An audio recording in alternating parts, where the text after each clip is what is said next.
ચાલો મિત્રો, નમસ્કાર. શિવમ જીકે માસ્ટર યુટ્યુબ ચેનલમાં સ્વાગત છે તમામ વિદ્યાર્થી મિત્રોનું. નવયુક્ત પોલીસ કોન્સ્ટેબલ વિદ્યાર્થીઓ જે છે કે જેમને આજે નિમણૂક પત્રો અત્યારે અપાઈ ચૂક્યા છે, તો એવી જ રીતે જો મિત્રો નિમણૂક પત્રમાં આવતી ભરતી અત્યારે જે ફોર્મ ભરાઈ રહ્યા છે, આજે છેલ્લો દિવસ છે. ફોર્મ ભરવાનું બાકી હોય તો હજી ભરી દેજો. અને એની અંદર નિમણૂક પત્રો જો તમારે લેવા જવાની ઈચ્છા હોય નિમણૂક પત્ર, તો પછી અહીંયા ધ્યાન આપજો, આખો લેક્ચર વ્યવસ્થિત જોજો. તમને ખૂબ મજા આવશે અને તમને આમ ઉત્સાહ નહીં જાગતો હોય તો પણ ઉત્સાહ જાગી જશે કે મહેનત કરી લેવી સારી. મારે તમને વધારે કંઈ નથી કહેવું, અહીંયા લખ્યું છે આમ તમને ટપ્પો વાંચવાથી નહીં પડે, પણ હું સમજાવીશ એટલે તમને ખ્યાલ આવી જશે. હવે મિત્રો નિમણૂક પત્રો માટે આપણે તૈયાર થવાનું છે. જેમને નિમણૂક પત્રો મળી ગયા છે ખુશ થઈ ગયા છે. હવે નિમણૂક પત્રો માટે તમારે તૈયાર થવાનું છે કે નિમણૂક પત્ર હવે આવતા 2026-27 માં જ્યારે આવે ત્યારે નિમણૂક પત્રમાં આપણા લિસ્ટમાં નામ હોવું જોઈએ, બરાબર. અને જે લોકો હજી પણ ઠંડીની અંદર સૂઈ રહ્યા છે ને, એ ખાસ સાંભળજો. ઠંડી વેઠી લેજો. આખી જિંદગી તમારે મજૂરી કરવી, કઈ કષ્ટ વેઠવું, એના કરતા ખાલી 2 મહિના ઠંડીના છે ભાઈ. 2 મહિના ઠંડી સહન કરી લેજો, ગ્રાઉન્ડ પાસ કરી લેજો, વાંચી લેજો, નિમણૂક પત્ર તમને મળશે, બરાબર. ચાલો લેક્ચરની શરૂઆત કરીએ છીએ. સૌથી પહેલા મિત્રો હું પ્રશ્ન તમને એવો કરું છું કે તમારે મજૂરી કરવી છે કે પછી નોકરી કરવી છે? મજૂરી કરવી કે નોકરી કરવી? જો તમારે મજૂરી કરવી હોય, આરામ કરો, સૂઈ રહ્યો, દિવસના 12 કલાક સૂઈ રહ્યો, કોઈ પ્રોબ્લેમ નથી. પણ જો તમારે નોકરી કરવી હોય, બરાબર, જો તમારે નોકરી કરવી હોય તો 16 થી 18 કલાક, કેટલી? 16 થી 18 કલાક અત્યારથી ફાળવવાનું શરૂ કરી દેજો. 16 થી 18 કલાક અત્યારથી સમય ફાળવશો એટલે નિમણૂક પત્રમાં 2026-27 માં તમારું નામ ચોક્કસથી હશે. અત્યારે તમારે સમય છે ગ્રાઉન્ડનો, કરી લો ગ્રાઉન્ડ કરી લો. 2 મહિના તમે ઉજાગરો કરી લો. 2 મહિનાની અંદર તમારે એમ કહેવાય કે ગ્રાઉન્ડની તમને ખ્યાલ પણ આવી ગયો હશે. ઠેઠ કોન્સ્ટેબલની ભરતીની તૈયારી કરતા હશે અને ઉંમર 30 વર્ષ ઉપર હશે, એમને ખ્યાલ આવી ગયો હશે 60 દિવસની અંદર. કેટલા? 60 દિવસની અંદર કે ભાઈ આપણું શું થશે. 60 દિવસની અંદર કોન્સ્ટેબલ જે છે એમને અંદાજિત 60-70 દિવસ મળશે. તો આમને એ ખ્યાલ આવી ગયો હશે, પીએસઆઈ પ્લસ કોન્સ્ટેબલ તો ખ્યાલ જ આવી ગયો હશે.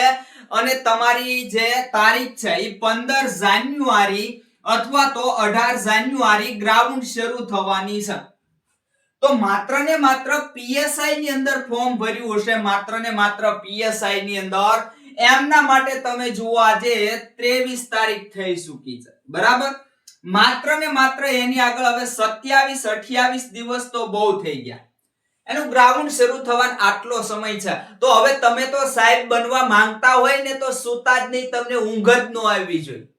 ઊંઘ જ ના આવવી જોઈએ. માત્ર પીએસઆઈ માં ફોર્મ ભર્યું છે, લડી લો, બરાબર. ફર્સ્ટ તમારું પહેલું પગથિયું ગ્રાઉન્ડ સારું છે મિત્રો, સારું છે કે 25 મિનિટની અંદર 5 કિલોમીટર પૂર્ણ કરવાનું છે. આના માર્ક્સ નથી. જો માર્ક્સ હોત ને તમે સુતા રહ્યા હોત ને તો હજી સુતા હોત, હજી સુતા રહેશો. માર્ક્સ હોત તો જે સારો વિદ્યાર્થી મહેનત કરે છે એ આ 25 મિનિટને બદલે 20 મિનિટથી નીચે દોડી જાત અને એને પૂરેપૂરા પીએસઆઈ ની અંદર 50 માર્ક્સ મળે અને કોન્સ્ટેબલ ની અંદર 25 માર્ક્સ મળે. જ્યારે તમે સુતા આરામ કરશો તમે, તો પછી આની જગ્યાએ તમને કેટલા મળે તમે વિચાર કરી લેજો. માંડ પાસ થવાત. માંડ પીએસઆઈ ને 20 હોત અને કોન્સ્ટેબલ ને 10 હોત. એના કરતા સારું છે ભાઈ કે આ અત્યારે 25 મિનિટની અંદર 5 કિલોમીટર પતાવવાનું છે. બધાય સેમ છે ગ્રાઉન્ડ ની અંદર. એટલે અત્યારથી જાગી જાઓ, મંડો દોડવા. 2 મહિના હજી કહું છું મહેનત કરી લો. પછી કહેતા નહીં કે સાહેબ રહી ગયા ને અમે ખૂબ ધરાઈને પસ્તાવાના. 2 મહિના પસ્તાવો કરી લો. 2 મહિનામાં કદાચ તમારથી ગ્રાઉન્ડ ન થયું તો પછી વાંધો નથી. તો પછી તમે તમારું કામ કરો. પણ ગ્રાઉન્ડ થઈ ગયું તો તમને ખુદને આમ જુસ્સો આવી જશે કે 2 મહિના વસૂલ આપણા, ગ્રાઉન્ડ આપણું પાસ. અને હવે આપણે લેખિત નંબર તમને કેવું નહીં પડે. ગ્રાઉન્ડ તમે પાસ કરશો તો લેખિતની તૈયારી કરવાનું કેવું નહીં પડે. એટલા માટે કહું છું, હજી કહું છું, તમારે મજૂરી કરવી છે કે નોકરી કરવી છે? જો નોકરી જ કરવી હોય તો અત્યારથી બેટા ઊભો થઈ જા અને ગ્રાઉન્ડમાં પડ. અત્યારથી તું ગ્રાઉન્ડની અંદર પડી જાય, આરામથી ગ્રાઉન્ડ થઈ જશે. અને જો પછી આજ કરવું હોય, મજૂરી જ કરવી હોય, સુઈ રહો ભાઈ, કઈ પ્રોબ્લેમ નથી. વિચારી લેજો, મજૂરી જ કરવી હોય એની વેલ્યુ વિચાર લેજો તમે કે એને કઈ રીતે માણસો બોલાવતા હશે ને નોકરી કરતા હશે એને કઈ રીતે માણસો બોલાવતા હશે. જે નોકરી કરતા હશે એને આવું કહેશે સાહેબ. શું કહેશે? સાહેબ કહીને બોલાવશે, માર્ક કરજો. અને જે મજૂરી કરતો હશે, મહિને 50,000 રૂપિયા લાવતો હશે, તો એ શું કહેશે? એ લાલિયા, એ લાલિયા, અહીંયા એ લાલિયા, અહીંયા એમ જ કહેશે. અને અહીંયા લાલિયો નહીં, લાલાભાઈ નહીં, કોઈ વાત નહીં, સીધા તમે જતા રહેશો સાહેબમાં. એટલો વિચાર કરી લેજો. આ 2 મહિનાની રમત છે તમારા માટે. આવી સુવર્ણ તક મિત્રો ક્યારેય નહીં મળે. હું તો કહું તમારી જિંદગીમાં નહીં મળે. 10 મિનિટ 10 વર્ષની અંદર તો નથી જ મળવાની. 10 વર્ષની અંદર તમને 10 વર્ષની અંદર આવી સુવર્ણ તક ક્યારેય નહીં મળે. પણ હું તો કહું તમારી જિંદગીમાં આ તક ચૂક્યા ને એટલે ચૂકી ગયા એમ સમજી લો. એટલા માટે કહું છું કે 12,000 પોલીસ કોન્સ્ટેબલ ની ભરતી જે 2024-25 વાળી ગઈ એ બરાબર. પીએસઆઈ ની ભરતી તો કે ભાઈ 372 આજે ગઈ છે બરાબર.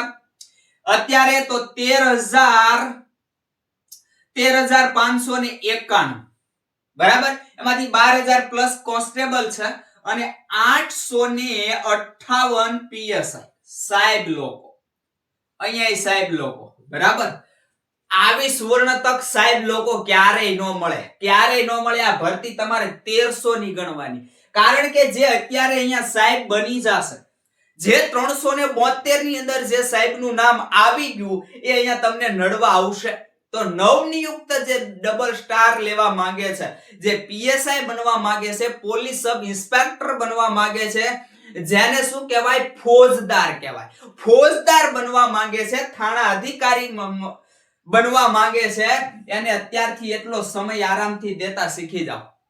18 કલાક 16 કલાક મિનિમમ દેવાની. પણ હું તો 18 કલાક કહું છું. 16 કલાક રાખો તોય તમે પાસ થઈ જાઓ. અત્યારથી દેવી પડશે. ગ્રાઉન્ડ થઈ જાય એ વિદ્યાર્થી છે એના માટે ખૂબ એટલે ખૂબ સારી વાત છે. નથી થાતું એના માટેની વાત છે. નથી તૈયારી કરતા એના માટેની વાત છે. તો સજેસ્ટ કરજો. તમે તૈયારી કરો છો ગ્રાઉન્ડની, લેખિતની, તો પછી જે વિદ્યાર્થી નથી કરતા એને સહેજ મારા વતી સજેસ્ટ કરજો. એમને વિડિયો મોકલી દેજો. આખો વિડિયો જોઈ લે બરાબર. આખો વિડિયો જોઈ લે. ચાલો, આ તમને કે સાહેબ લોકોને નડવા આવવાના છે તો કે ના સાહેબ નહીં નડવા આવે. જે 372 આ ભરતીની અંદર લાગી જશે, 858 માં ક્યાંય નડવા આવવાના નથી બરોબર. કોન્સ્ટેબલ 11,000 કઈક 809 સોરી જે કઈ આમ આંકડો ફૂલ ખબર નથી રહ્યો, પણ 11,000 પ્લસ વિદ્યાર્થીઓ છે અને નિમણૂક પત્રો અત્યારે અપાઈ રહ્યા છે બરાબર. તો આ જે છે આ જેને બિન હથિયારીની અંદર મળી ગયું હશે બરાબર, અનારામ આરામ જે કયો એ બિન હથિયારી હથિયારી, તો જેને બિન હથિયારીની અંદર મળી ગયું હશે એ વિદ્યાર્થી હવે આજે 12,000 પ્લસ ની ભરતી છે, 12,000 પ્લસ ની, આમાં તમને ક્યાંય નડવા આવશે નહીં, નડવા આવે બરાબર. હવે એવું બને કે જેને અત્યારે હથિયારીની અંદર મળ્યું છે, આ હથિયારી જે છે હથિયારી છે એ બિન હથિયારીમાં જવા માટે ફોર્મ ભરશે, ટ્રાય કરશે, પણ એને બિન હથિયારી નો મળ્યું, પીએસઆઈ માં ટ્રાય કરશે, પીએસઆઈ નો મળ્યું, તો પછી શું કરશે? એ અત્યારે ખૂબ સમજણ આવી ગઈ છે, ઓપીટી ઓયુટી કરશે. એટલે આ જગ્યા તમારી બગાડશે નહીં. વિચાર કરી લો, એવા જો 12,000 વિદ્યાર્થી છે કે જે અત્યારે હાલ નોકરીએ લાગી જશે અને 12,000 પ્લસ વિદ્યાર્થીઓ હવે એવા રહેશે કે જે આની અંદર નડવા ક્યાંય નહીં આવે. આ 12,000 વિદ્યાર્થીઓ જેને ખૂબ સરસ જેણે મહેનત કરી છે આ ભરતીની અંદર લાગી જાય. અને પીએસઆઈ ની અંદર મેં કીધું એમાં જે બિન હથિયારી હશે એ પીએસઆઈ ની અંદર હવે લડવા જશે, હથિયારી લડવા જશે જે ગ્રેજ્યુએટ હશે. તો આવી કઈક પોઝિશન થશે એટલે લડી લેજો. ખૂબ તક છે. સાહેબ બનવા વાળા જે છે એ વિદ્યાર્થીઓ માટે ખૂબ સારી તક છે. અને કોન્સ્ટેબલ બધા સાહેબ જ કહે છે ભાઈ તમે ખાલી જેલ સિપાઈ બની ગયા કે એસઆરપી માં લાગી ગયા ને તોય તમને બધા સાહેબ જ કહેશે. અને પીએસઆઈ નો જો હોદ્દો લાગી ગયો, ડબલ સ્ટાર લાગી ગયા ભાઈ ભઈઓ પછી આખી જિંદગી જીવવાની મોજ છે. એકવાર તમે લાગી જાશો પછી જિંદગી જીવવાની મોજ છે. તો આ 2 મહિનાનો ખેલ છે. લેખિતની વાત પછી 2 મહિનાના ખેલમાં પહેલું પગથિયું ચૂકી ગયા એટલે ત્યાં પડ્યા રહેશો એટલે આપણે પડ્યું નથી રહેવું, પગથિયું ચડી જાવ. પહેલું પગથિયું ચડી જાવ. બીજું મિત્રો, હાલ તમે જુઓ તો 13 લાખ પ્લસ ફોર્મ ભરાઈ ચૂક્યા છે. મારી ગણતરી છે કે કદાચ 14 લાખ છે ત્યાં તો પહોંચી જશે. કદાચ ફોર્મ ભરવામાં 14 લાખ આજે ફોર્મ ભરવાના પૂર્ણ થાય ત્યાં સુધીમાં પહોંચી જશે. તો એવું છે કે આ 14 લાખ ફોર્મ ભરવાનો એટલે 14 લાખ તમારા કોમ્પિટિશનમાં છે. કોમ્પિટિશનમાં નથી, હજી કહું છું સમજી લેજો. આમાંથી છે ને 10 લાખ ગણવાના. કેટલા? કે જે ગ્રાઉન્ડ ની અંદર આવશે. હજી આમાં ઘણા ફોર્મ રિજેક્ટ થશે. ઘણા વિદ્યાર્થીઓ છે ગ્રાઉન્ડ ની અંદર નહીં આવે એટલે 10 લાખ વિદ્યાર્થી ગણવાના ખાલી કોમ્પિટિશનમાં ગ્રાઉન્ડમાં. અને ગ્રાઉન્ડમાં તમને ખ્યાલ હોય તો ગયા વખતે 12 લાખ પ્લસ ફોર્મ ભરાણા હતા. એમાંથી 2.38 લાખ વિદ્યાર્થીઓ માત્ર ને માત્ર પાસ થયા હતા. 12% જેવું કહેવાય. એટલે 12% જ તમારી કોમ્પિટિશનમાં રહેશે, વધારે કોમ્પિટિશનમાં નથી. આવી રીતે જો તમે ગણો કે ભાઈ ચાલો તમારી આગળ 12 લાખ વિદ્યાર્થીઓ ફોર્મ ભરે, બરાબર, કે જે ગ્રાઉન્ડ ની અંદર પણ આવે તો 12 લાખ એટલે 1,01,000 વિદ્યાર્થી લેવાના થાય કે નહીં? 1,01,000 વિદ્યાર્થી પાસ કરશે. એમાંથી ગણી લો કે 2.50 લાખ કદાચ પાસ કરે, ન થાય. મારી ગણતરીએ તમે જે વિચારો છો ને નહીં થાય. 2 લાખની આસપાસ આંકડો, 2 લાખ થી નીચે રહે કે સહેજ ઉપર જાય. બાકી બહુ વિદ્યાર્થીઓ મહેનત કરતા હોય એવું મને નથી દેખાતું, પણ આપણે મહેનત કરી લેવાની છે. આપણે સાહેબ બની જવાનું છે, બરાબર.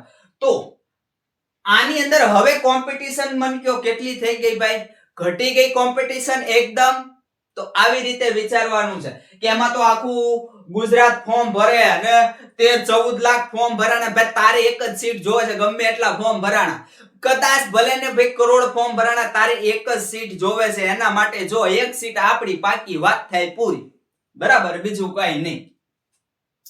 ચલો આગળ. હવે ભાઈ એ સિવાય કે ભાઈ ચાલો તમારે મજૂરી નથી કરવી, સિમેન્ટની બોરીઓ ઉપાડવી છે, જો કે મજૂરીમાં જ આવી જાય તો જાઓ. ઓપ્શન શું હોય? ભણ્યા છો શું કામ? એટલા માટે જ ભણ્યા છો તમે. મજૂરી કરવા, સિમેન્ટની બોરીઓ ઉપાડવા, ખેતીમાં રાત દિવસ પાણી વાળવા માટે જ તમે ભણ્યા છો તો એ કરો. અને જો તમે તમારું કેરિયર બનાવવા માટે ભણ્યા હોય તો અહીંયા તમને બધું મેં સમજાવી દીધું. એકવાર કેરિયર બનાવી લો અને સાહેબ બની જાઓ, બસ વાત થાય પૂરી. કડિયા કામ કરવું છે ભાઈ, કાયમી માણસની જેમ ટોકરું ખાવી છે તમારે, કડિયા કામ કરવું છે. કડિયા કામ કરવા માટે જ તમે ગ્રેજ્યુએટ થયા હોય, 12 પાસ થયા હોય, વેલકમ, કડિયા કામ કરો, બરાબર. આ બધા કામ કરવા વાળાને પૂછી લેજો.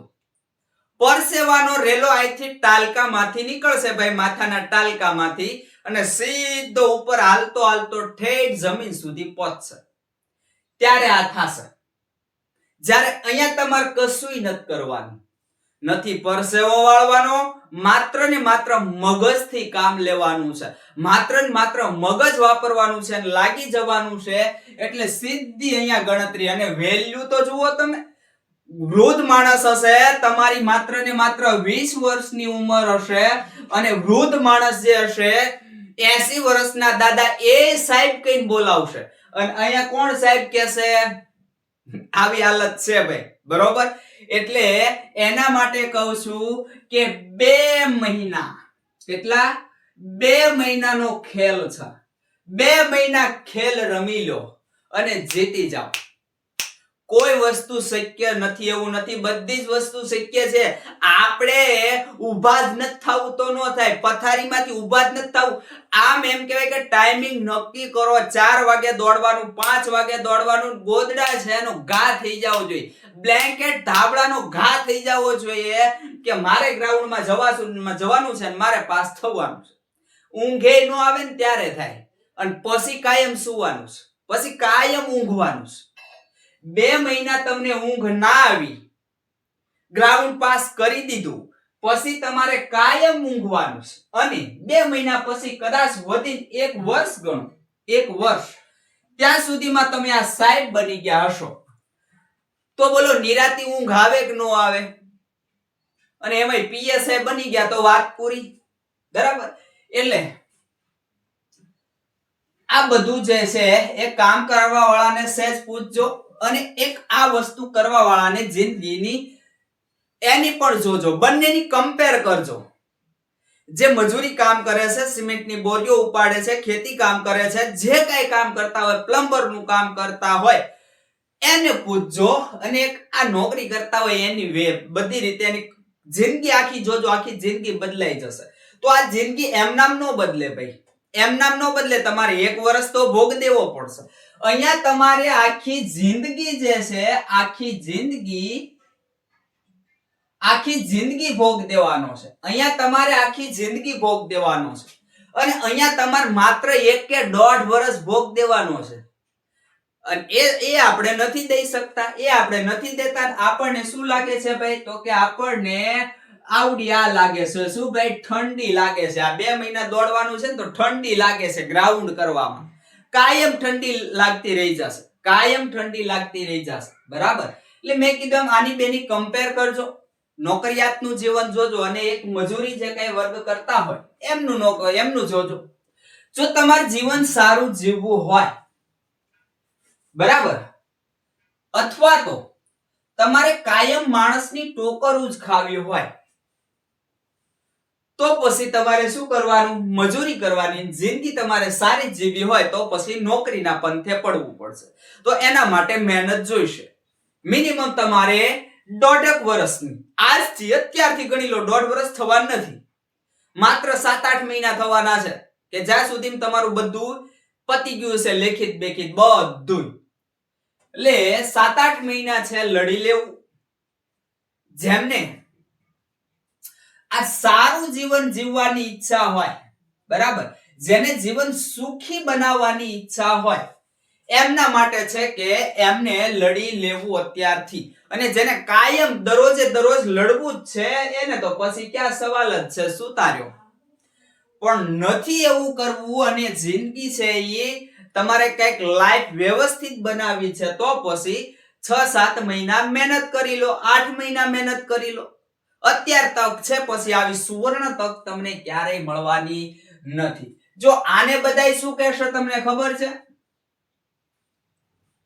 આપણી એક કહેવત છે કે નાણે નાથા લાલ અને નાણા વગરનો નાથિયો. એટલે આને બધા શું કહેતા હશે? નાથિયો કહેતા હશે. કદાચ બોલાવશે ને, મહિને 1 લાખ રૂપિયા લાવતો હશે ને તો એમ કહેશે, એ નાથિયા અહીંયા આવ. જ્યારે આ જે છે સાહેબ બની ગયા, એમને માત્ર ને માત્ર 30,000 પગાર હશે. કેટલો? 30,000. એમને એમ કહેશે, સાહેબ આવો તો જરા. ઊંચા અવાજે વાત નહીં કરીએ કે તમારી સામે, એટલું સમજી લેજો. ઊંચા અવાજે તમારી આગળ વાત પણ નહીં કરે. ને મેં કીધું એમ જે ભાભલાઓ હશે ને 80 વર્ષના, એ સાહેબ કહીને બોલાવશે. જ્યારે અહીંયા તમને અહીંયા આવ નાથિયા અને અહીંયા શું કહેશે? સાહેબ. નાથા લાલે નહીં કે તમને સાહેબ કહીને બોલાવશે. એટલું સમજી લેજો. એટલે હજી તમારા માટે તક છે, હજી તોરણ ચૂકી નથી ગયા, હજી સમય છે. જો લડી લેવું હોય તો સમય છે, નહીતર પછી વાત આખી અલગ છે. બરાબર? બસ મિત્રો, વધારે કઈ નથી કેવું. તમને જગાવવા માટે જ આપણે સ્પેશિયલ આજે તો આવ્યા હતા. અને હવે પછી આપણા લેખિત માટેના લેક્ચર શરૂ થઈ જશે. શેના? લેખિત એક્ઝામ તમારી જે છે એ લેખિત એક્ઝામ માટેના લેક્ચરો શરૂ થઈ જશે. અને ત્યાંથી જ શરૂ કરીશું આપણે કે તમારે તૈયારી કઈ રીતે કરવી. તૈયારી કરવાની આખી સિસ્ટમ હોય, સિસ્ટેમેટિક. મેં તમને ગ્રાઉન્ડ કરવાની સિસ્ટમ ગયા લેક્ચર 2-3 લેક્ચર પહેલા ખૂબ અફલાતૂન રીતે શીખવી છે. એકવાર લેક્ચર જોઈ લો, તમે એમ કહેવાય કે ગ્રાઉન્ડ ની અંદર ક્યાંય પાછા નહીં પડો એવો લેક્ચર બનાવીને આપ્યો છે. તો એવો જ લેક્ચર આપણે તમને અહીંયા બનાવીને આપશું. શેના માટે? લેખિતની તૈયારી કઈ રીતે કરવી, લેખિત પરીક્ષાની તૈયારી કઈ રીતે કરવી, વાંચવાની સિસ્ટમ, ક્યાં વાંચવું, કેવી રીતે વાંચવું, ક્યારે વાંચવું, ક્યારે ખાવું પીવું, તમામ સિસ્ટમ આપણે તમને શીખવશું. જેમ કે ગ્રાઉન્ડ વિશે આપણે તમને શીખવી દીધું, શું ખાવું, શું પીવું, ક્યારે શું કરવું, તમારે કસરત કરવી ન કરવી, ગ્રાઉન્ડમાં જાવું ન જાવું, તમામ વસ્તુ તમને શીખવી દીધી. હાથ પગ દુખે તો શું કરવું, વજન વધે તો શું કરવું, વજન ઘટે તો શું કરવું, છાતી કેમ ફૂલાવી, બધું શીખવી દીધું. ગ્રાઉન્ડ ની અંદર રાઉન્ડ કઈ રીતે ગણવા, રાઉન્ડ તમે નથી ટાઈમિંગ ની અંદર ફરી શકતા પૂરેપૂરા, તો તમારું ટાઈમિંગ કેમ ઓછું કરવું, કેમ તમારે સ્પીડ વધારવી, એ બધું શીખવી દીધું. એ જ રીતે અહીંયા તમને આપણે હવે શીખવી દઈશું કે તૈયારી કઈ રીતે કરવી. આગળનો લેક્ચર છે એ જોવાનું ચૂકતા નહીં. જે વિદ્યાર્થીઓએ લેખિતની તૈયારી શરૂ કરી દીધી એમના માટે લેખિત જે પરીક્ષા છે એની તૈયારી આપણે કઈ રીતે કરીશું, કેટલી તમારે જરૂર પડશે, કેવી બુકો વાંચવી, એ આપણે આગલા લેક્ચરની અંદર જોઈશું. તો આજે મિત્રો અહીંયા રાખીએ છીએ.